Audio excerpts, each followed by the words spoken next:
What is going on, everybody? You're very welcome back to Leeds Bros. Hope everybody is keeping and doing well. And it is the day after the day before, after Leeds United ran out 3-1 winners at Molineux. Big smile on myself and Stephen's face. Stephen, thanks very much for joining us on your Sunday. How are you keeping? All good, Darren. All good. Yeah, all good. I'm happy as well. You can see the big smile there on your face after that win. And I know there's no better feeling.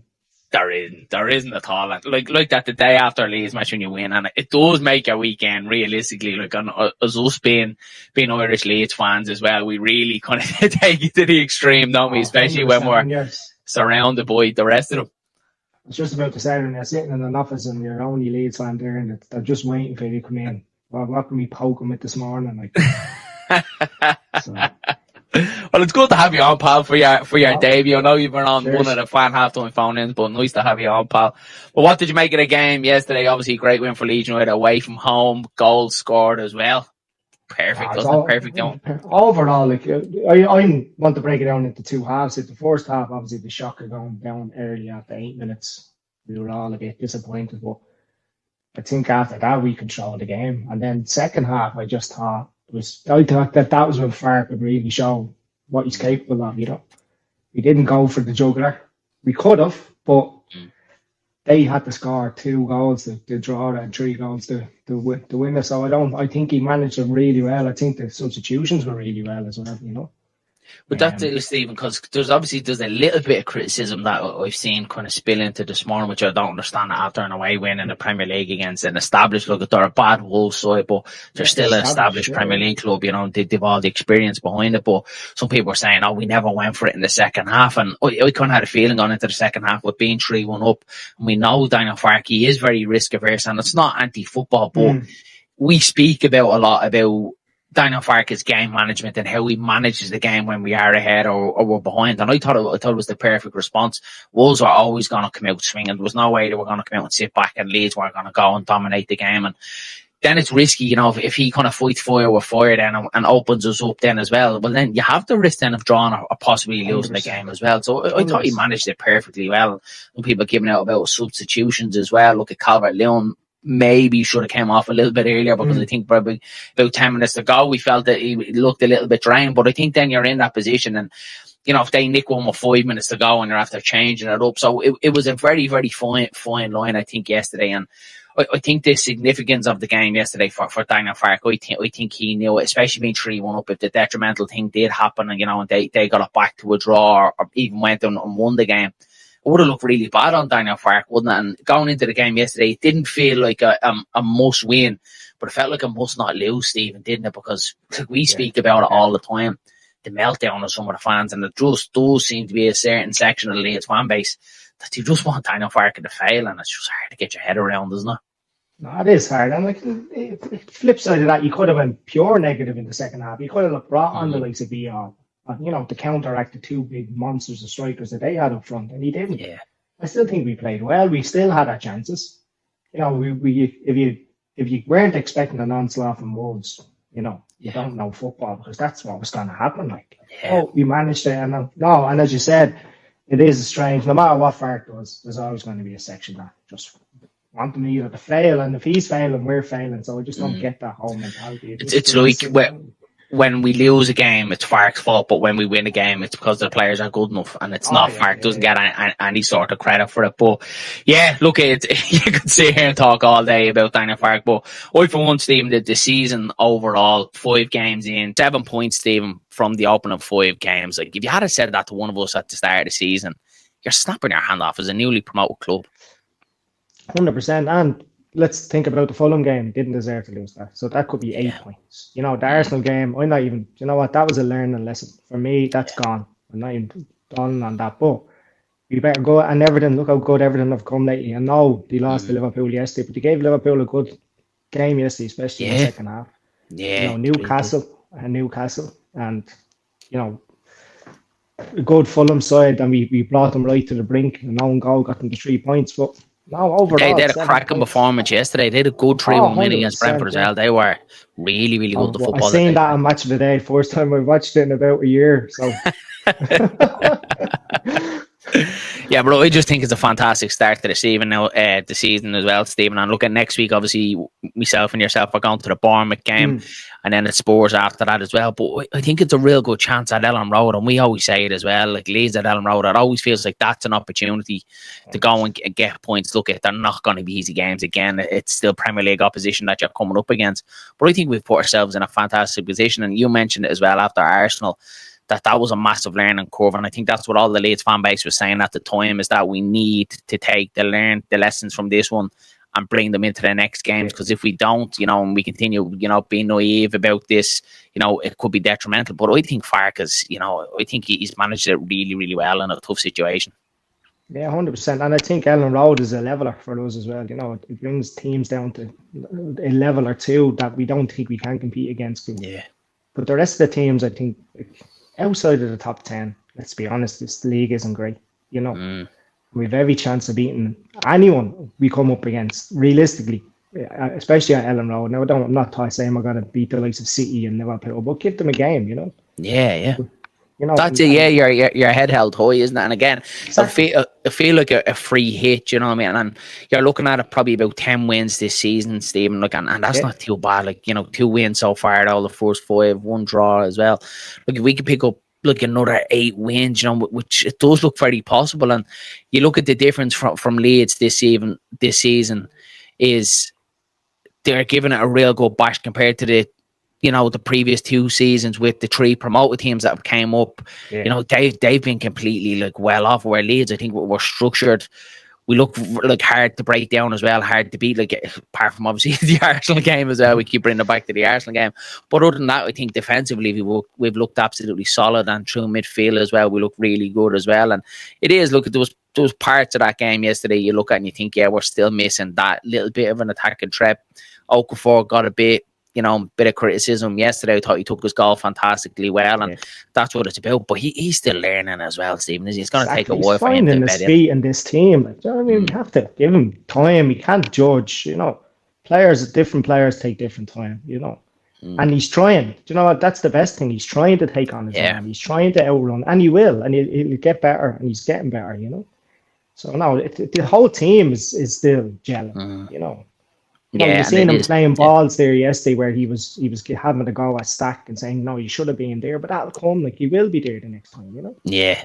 He'll know that, he'll know that the next time. And they always say that it takes about 10 game bedding in period. And I for one, I'm excited about Okafor. Yeah, there's a bit of naivety in his game, but I kind of like that. I kind of like that about him, that he has the courage to try and, knock the ball past his man and get onto it. They're looking for the goal, look at... Everyone's going to look at Sean Longstaff and see that his runner runs off him, and everyone's kind of blaming Longstaff. And before that, you see when Leeds have an Okafor lose it, he tries to do that kind of little flick around the corner and run onto it, and he gets caught out. But again, that's a learning curve, and I'm sure Farke and his team will bring him in and look at Okafor and go, well, how did this happen?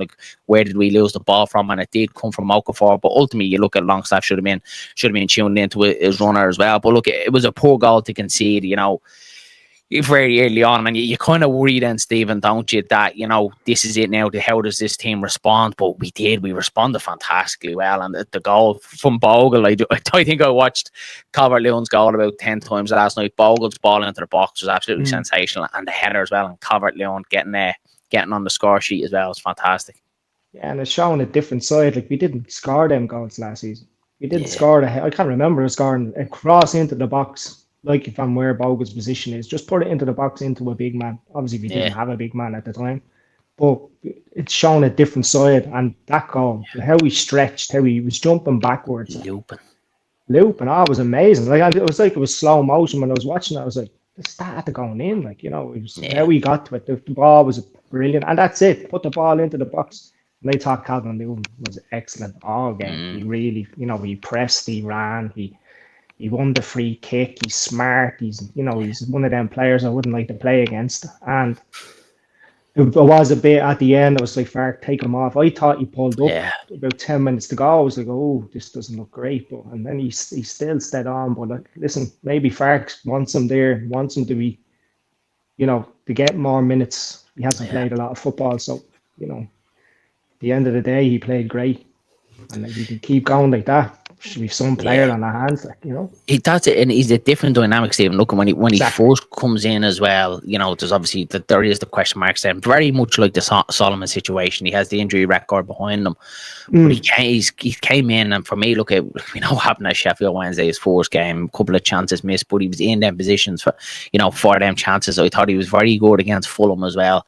And then yesterday, like what I said, like it was a proper centre forward performance from him yesterday, putting himself about, hassling and harry them defenders, like what you said, winning free kicks, being smart. The one for Stack's goal as well, where he sees him coming, he buys the foul, puts his body across it, and wins the free kick as well. Just a proper centre forward performance, and really, it's something that we haven't had a performance like that since Patrick Bamford back in the Premier League days. I try and think, you know, what has been the kind of complete performance from a striker, but I just thought he was sensational. And like what you said, that goal yesterday, if it's Pirro or Meche on the end of that, I don't think they're scoring that, and that's the different dynamic for me that Calvert-Lewin gives us, and I'm really excited to, if we can keep him fit. Look, it was a long game from yesterday. It was the same as you. Maybe should have taken him off, 10-15 minutes before that, but look, it ultimately worked out. We get the win, so hopefully he's after coming out unscathed and he's ready to go again next week. But like what you said, if we can get him fit and firing, I think we have a fantastic player in our hands. Really, and he criticised himself after the game in his interview. I don't know whether you heard it. He was saying, like, that cross by Gabby and across the box. He was saying, like, I should have been there. So he knows himself, and that's a player criticising himself after scoring a goal. Brilliant. 100%. Critiquing his game, and like that, what you said, Stephen, he'll know the next time when Gabby gets that. I'm making that learning one. each other's. Yeah, they're all learning each other's, ticks and cues and little things. Oh, I'm gonna go now. That's all going to be learned over the next 10 games. Yeah, I think brilliant performance all around. We have to talk about Stack's free kick, Stephen, because for me it was unbelievable. It's not often we get a free kick scoring player. I think the last time, I seen a stat yesterday, I think it was from Johnny Brown on Twitter. The last free kick Leeds scored away from home in the Premier League was Ian Hart at Highbury in 2003. Crazy. I remember it well. crazy stat, but what a free kick yesterday. Like, talk of show, Stephen. That's seeing that. Cardi was upstairs. He went upstairs and called Cardi down. Says, Cardi, we have a free kick. And he's standing there, and he was like, the usual rows there. Trying to hit the wall. Like last week, he hit the wall in one-man wall against Fulham, slacking it on. But the hit, the way he hit it, and just it was unbelievable. And we don't get to see them goals very often. Like Gruev scored one last year, was it, against Norwich? He scored one against this semi-final against Norwich. I was there, the free kick, but it was. Wasn't a great free kick. It was one of bounds, but it was one of them little scooped kind of free kick. This was a proper free kick, wasn't it? Put it where he put it. It's straight. Like the keeper saw it trying to. I'd say the keeper wanted him to go the other side, Yeah. But, no, it was great. Because I think, looking at it, it looked set up more for a left footer because it was kind of towards that right hand side, and I was kind of thinking, this all looks like good. Munson's going to hit it, and he did, and he hits it to the keeper's side. So you're thinking, right, this gives the keeper a little bit of opportunity. But I think what goes unseen is Ampadu in the wall. But they had the wall to the side. They'd one man off, and Ampadu was blocking the line of the goalkeeper. He just stood there, and then he literally just peeled off. But we talk about this set piece coach coming in, Stephen, and automatically you think in your head, oh yeah, this is going to be, from balls into the box, corners, but they're also working on free kicks as well. But you see exactly what Ampadu was doing. He knows Stack is going that side, and he just peels away, blocking the goalkeeper's vision. So again, maybe give Ampadu a little bit of an assist for that one as well, but just a cracking free kick. Great to see, wasn't it? No, it was amazing. And, they're the ones that you want to be there. You want to see that, you know what I mean? I'd say the fans in the stadium. I've seen him now. If you haven't seen it, Stephen, this for yourself and anyone else that watching Mighty from Imagine Not Being Leeds. I was just about to say as a recorded ad the celebrations after, and I think that's us all, isn't it? When the ball hits the back of the net like that, but just brilliant. Yeah, if you haven't seen it, go check out Mighty's video. I'm sure he has it up on his YouTube or his socials, but go check it out. Brilliant video. That's amazing. But class, brilliant free kick. And at least now that we know that we kind of have that in the locker now as well. Now he'll probably get one against Bournemouth next week and balloon into the stand. We have headers now. We can score from free kicks. Do you know what I mean? It's like you couldn't score from open play up until today. So up until it's the 1%ers though, isn't it? In the Premier League, Stephen. That it is the likes of them. headers scoring from set pieces as well in the Premier League. Like, it's massive. Like, I think in the Championship, when you're the big fish in a small pond, you can probably get away with that because your talent alone is going to get you over games. But in the Premier League, like, we see it week in, week out. Like, it's the 1%ers that pull the team across the line ultimately to get a draw or get a win. It's massive. Yeah, 100%. As you said, we used to just play teams off the park. We can't do that anymore. Yeah. Break them down, wear them down, and eventually we'd score. We'd score at the 20 chances, but yeah, we don't it's have different this season. Yeah. And the third goal then, Stack involved in it as well. Lovely breaking up of the play from Stack. Lovely ball onto Okafor. And I, for one, lad, like, it probably looks like an easy finish, but that is a tough finish. The ball like that, it's running away from goal to cut it back across the goalkeeper. Like, you could probably try that, another 5 or 6 times, and he's not putting it where he does. Brilliant finish, wasn't it? Yeah, you know what? And going back to Okafor, he reminds me of when Farke first came in with Somerville. Somerville was that type of player. He was trying too much. He was, he wasn't doing the defensive side of it. And look at the tune that Farke got out of him. So it sort of reminds me of him that, he will take a while. But yeah, it was a great finish. It was a very tight angle, Yeah. So now to have the confidence for him to take that shot and score early on as well will only do him a world of good, Yeah, that's why I think it was a cracking finish as well. And like that, he's getting a little bit of heat from his performance yesterday. But I think, look at that situation. If he's played badly and scored a goal, I'll take that. Exactly. What happens when he plays well? Do you know what I mean? What are we going to get out of it? That's the alternative, not to take on your man, not to try things, just to be, we don't have a player like him now. Yeah. Like, we have Willie Nanto, who seems to do the same. I'm not criticizing Willie Nanto, but he always does the same thing. He cuts in. Yeah. Now we have a player where you don't know what he's going to do. Is he going to cut in? Is he going to go down the line? So we need that. He's one that I look at, Stephen, that he's going to be a massive part of the Leeds United this season. I really do, because he's the great one, at least up till January. Look at it, and we don't know what's going to happen in the January transfer window. But I really look to the likes of Okafor now, that he is the creative one, and there's going to be some games where he is going to have to drag us across games, because he looks at we know we'll speak a little bit about Brendan Aaronson as well, but we know with the other wingers that we have in this team don't really have the creativity that Okafor has. We know with Dan James, he can use his pace and he hasn't looked fully fit. Personally, I think towards the tail end of last season and the start of this season, he just hasn't looked fully fit. So maybe this is a little light, in Dan James's injury, that he might be able to get a little bit of a rest and come back revitalised and ready to kind of fight his way back into this team. Willie Nanto as well with the calf injury as well, but I don't think he's been overly impressive either, which is kind of a bit disappointing, because I do like Willie Nanto and we do see glimpses of his talent, don't we? We just need more out of us. So this is why I looked at Okafor, and I think he's a really, really big player. There's actually a part of me I'd love to see him a little bit more centrally, Stephen. Like, I don't know about you. I think obviously he does the job out on the wing, but I think he has all that characteristics that he could play a little bit centrally, maybe as a second striker or a number 10. I just look at him and I think he might be able to do a job, and then we might see at some stage this season. But really excited for Okafor, and again, a little bit like Calvert-Lewin, and like all the new players coming to this team, it's gonna take time for them to bed in, and it's not a bad start at all.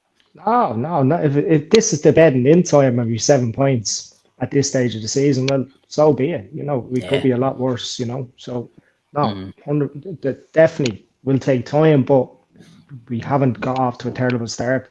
So hopefully it can only get better. And I think you're right in what you're saying. I think in games at home, against the lesser sides, we don't have to play all defensive midfielders. Maybe Okafor could play in the 10. Go a bit more centrally, Go a bit more central and go a bit more attacking. Have Willie Nanto or Jan James on the wings. Yeah, 100% agree. We'll have to move on. We have to talk a little bit about Karl Darlow, Stephen. For me, I'm delighted for Karl Darlow. Look at the pressure, obviously, that he was under. Obviously, seeing a new keeper coming in for such a big fee. He's obviously thinking, I'm going to be sitting on the bench in the Premier League. Obviously, apart from the cup game against Sheffield Wednesday, I think he's been absolutely brilliant. Like, what another great performance against Fulham. Like, the save from Kevin for me was sensational. He was brilliant against Fulham, and yesterday again, commanding his box, his kicking, confidence. The back line as well looked like brilliantly well settled as well. He's been very good. No, he has, in fairness to him, and what do you do? This is the situation. I think he deserves to stay in the team. You know, why would you take him out? He hasn't, apart from the cup, as you said, but you know, he demanded his area very well yesterday. He punched, he caught, he saved, everything that was thrown at him, you know. And you're saying his kicking is great as well, like, you know. Yeah. And he's a keeper full of confidence. Don't forget, he's playing for every Welsh game, like, and in a good Welsh team, like, you know. So there's a lot of confidence in him there, you know. Yeah, and I think Perry now, look, he has a fight on his hands coming back into his team, you know, and it's nothing against Perry, Stephen, and we're one of them where we don't like to criticise players too much, and he hasn't done anything wrong. Like the kicking side of it is definitely that something needs to be a little bit sorted out, but he's not really there for that. He's there for his shot stopping, and unfortunately, he's got injured now. But I like this in a team is that, like, another man's, you know, Walls is another man's game, and Darlow's came straight in and he's took to it like a duck to water, and Perry, you know, has a fight in his hands to try and get back into this team. And I even think when he does get fit, you know, next week it looks very unlikely that Perry's going to be in the team again. So if Carl Darlow goes and puts another solid performance in against Bournemouth, like it's going to be very hard for Farke to back up that decision to take him out. Like, yeah, you can't drop him. Imagine he dropped him and then he sticks in Perry, and Perry has a howler of a game. Do you know what I mean? You're like, so you don't change, like. It's like the Bijal situation with me. Like, I'm sure he didn't expect to come to Leeds to sit in the bench at the start of the season. But, you know, Rodon and Stroke have been excellent, so why change it? You know, that's exactly it, Stephen. Yeah. And you can't change it just looking at the price tag or because he's the new shiny toy. And of course, we all want to get to him. And you can see a couple of knee-jerk reactions from the Leeds fan base going, "Oh, we haven't seen Bijal again." And I'm kind of like, "We'll see him when the time is right." And I look back to the situation like what we had with Tanaka and Rotwell when Gruev and Ampadu got injured. There is going to be injuries in this team where we are going to see these players. Like, I could probably put my house on it that Stroke is going to get injured at some stage this season. To say that. That's every he always does. He always does, and that's when we'll see Hackeby all coming in. And then when he does get handed the short, Stephen, well, then it's totally up to him. The ball is in his court to make that position his own, and he's telling Pascal Strike, "Well, now it's your turn to fight to get back into this team." That's the way football works. If you have it too easy and you get in on price tag, ultimately, I think as a football club and as a team, you go nowhere on that. Exactly. Look at every Premiership team has millions of pounds worth of players sitting on the bench, and the fact we have the luxury of that, it's better to have it. Look at everybody was giving out about James Justin. We might need him now, depending on how bad it is. The Bogle. Hopefully, it's not bad, you know. But there's a £10 million player. Right, he mightn't have the attacking flair as a Bogle, but he's a very good defensively solid right back, like, you know. So it's a real good option, Stephen, isn't it? And exactly. 100%. We were obviously we myself and Dylan spoke about it during the transfer window at that time coming towards the tail end, and we were saying about we needed cover in the fullback positions and can't flip flop on it, because when James Justin came in, I was absolutely over the moon with it. I was ecstatic with it. But then you hear the old PSR thing and you think 10 million and we went spend 10 million on fullback core. But then it is you're 100% right, like what you said there. Yesterday is the reason why for it. Jaden Bogle gets injured, you know, when you have a 10 million player coming on and a very capable fullback in the Premier League as well, when he's definitely at his best, call up for England as well at one stage. So as you said, that's really, really good cover to have. But on the other side of that as well, you mentioned it there, Jaden Bogle. Hopefully it's not too bad. Obviously we're waiting for the assessment and the scans. I don't know whether, you know, it's ligaments. It looks the foot, doesn't it? I'm just hoping it's not the metatarsal or anything broken. Yeah, no, he'd be huge, lads. I know what I'm saying about James Justin, but, you know, sometimes in games he's our best attacking option, like, you know. Yeah. And you've seen it for the goal as well, for Calvert-Lewin's goal as well, the ball into the box as well. And he varies his game for me so well, Jaden Bogle. He knows when to overlap, he knows when to hang back. He can go on them runs as well and make his way into the boxes and overlap, or he can put balls into the box as well. And I'd argue to say that he's probably one of the best signings under Daniel Farke. I know Tanaka is up there as well, but I think there's a massive shout there for Jaden Bogle. For me, he's becoming a real fan favourite and a favourite on mine. For me, Darren, as well, I want to see him build up a relationship. He hasn't had the chance to, you know, it's been Willie Nanto, it's been Aaronson. We need somebody on that side so the two of them can bounce off each other, you know, get that side, you know. Chemistry. Exactly. Yeah. So if he is injured, you know, you have Aaronson and JJ on that side, like, you know.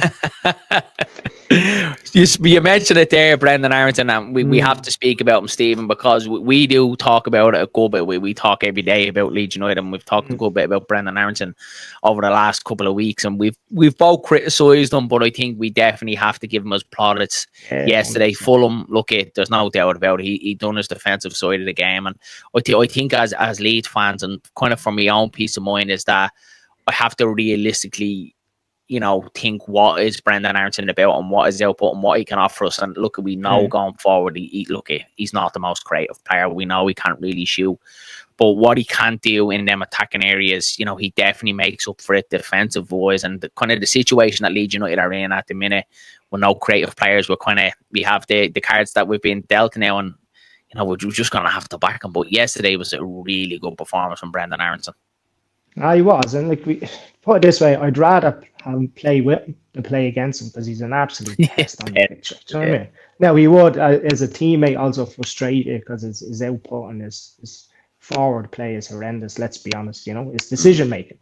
Yeah. But he puts in every game. He puts in 100%, and I know that people say, "Oh, that's what he's paid to do," but it's not really what he's paid to do.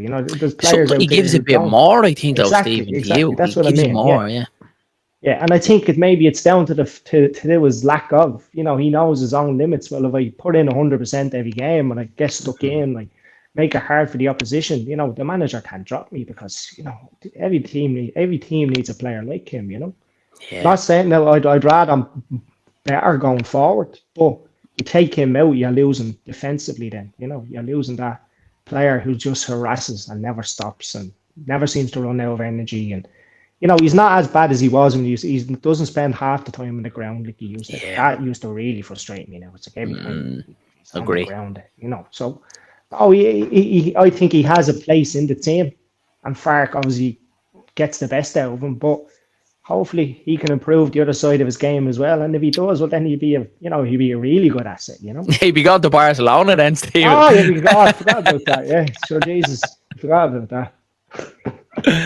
And then looking forward, then we'll look forward to the next three. Obviously, next week, Bournemouth at home. We spoke about it a bit. Spurs then after that as well, and then Burnley away from home as well. Which I look at that Burnley game, and they did a decent performance yesterday as well.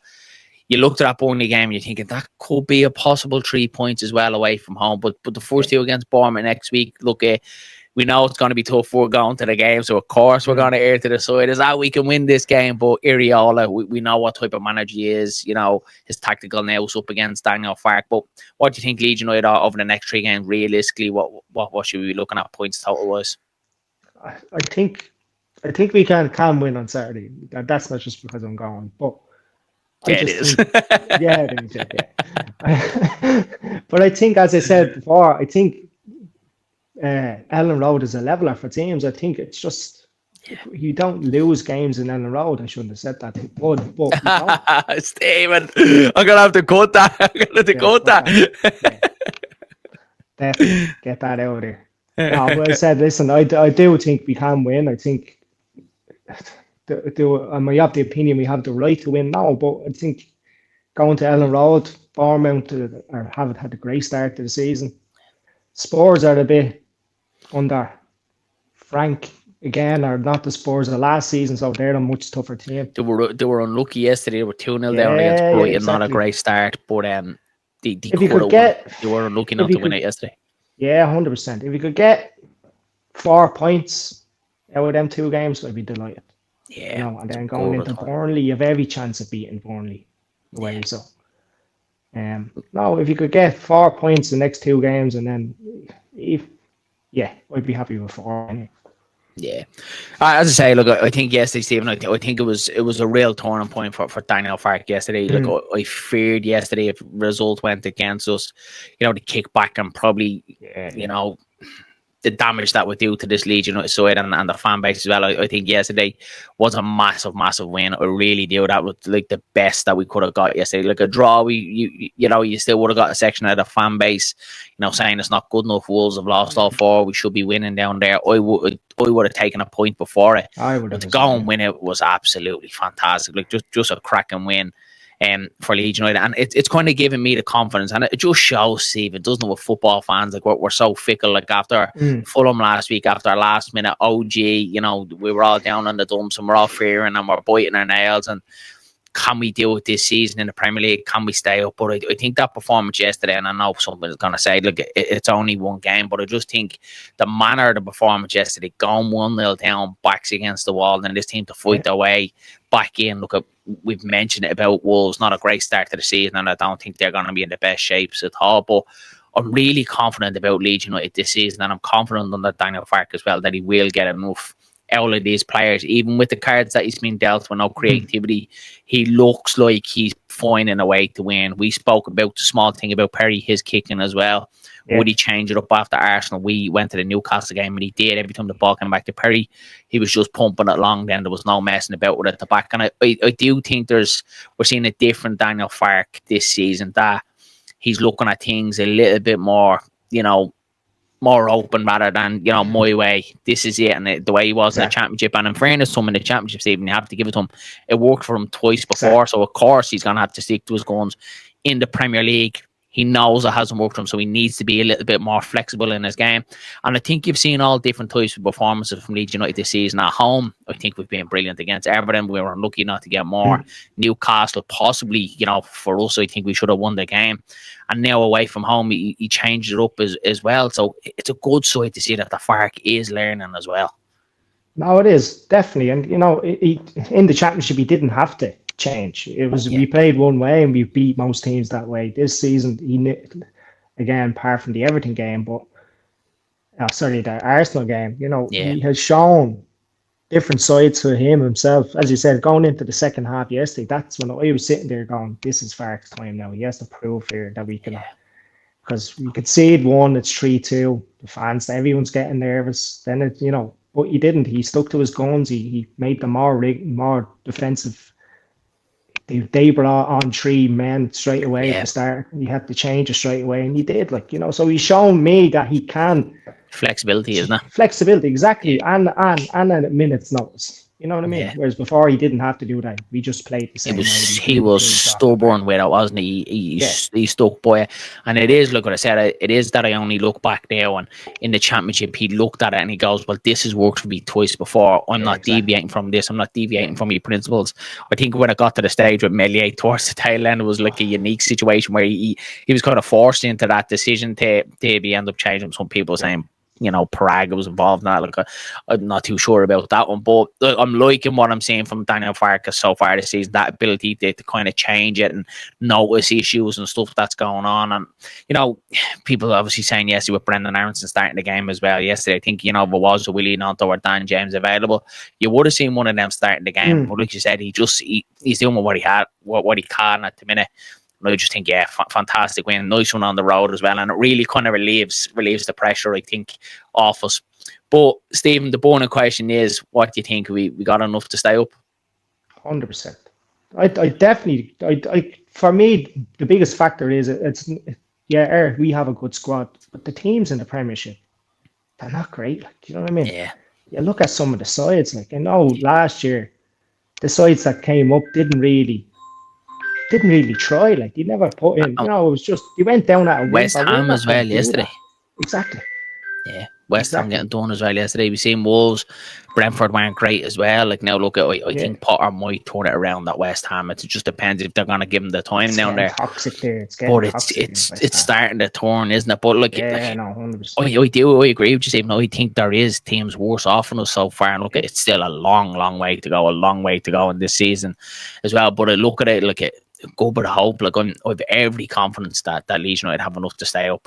And January's going to be a massive. Andrews as a manager, so there's that's one down already. Yeah, that's it. Tick them off.